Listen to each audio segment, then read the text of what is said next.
Hello and welcome back. So this is basically our video number 12 when it comes to the pivot tables.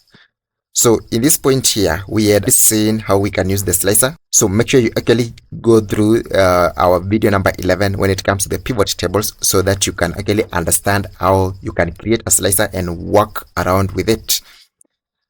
Now, allow me to also show you how we can do this work for the slicer. That's this filtering inside the pivot table here.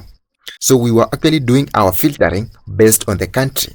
So this is actually the slicer, and this slicer is actually based on the countries. So if I click on France there, you can actually check that these are the amounts for these products in the country equivalent to France. The country equivalent to Germany, that's actually the amount.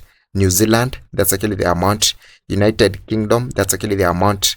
And United States, that's the amount. For the Canada too, you can check that those are the amounts. Now in this point, we can still obtain the same results by actually dragging that country into the filters field. So we have a field called filters. So you can actually drag the country into that field there, and you actually get some icon there. So you can actually check that if you select, let's say for example, France and Canada, both of them like that, you can actually check that it's actually responding to the slicer. So Canada and France selected, that's multiple items have been selected, and you can actually check that it's responding.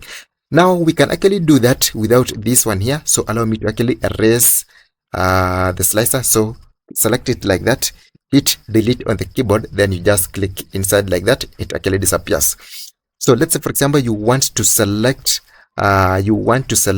for United Kingdom and the United States. So you deselect all this like that, then you hit on OK. So this is actually for the United States and the United Kingdom. So you can actually check that it's responding. So it's actually like the slicer, but in this point you have to come to this point and check on the boxes.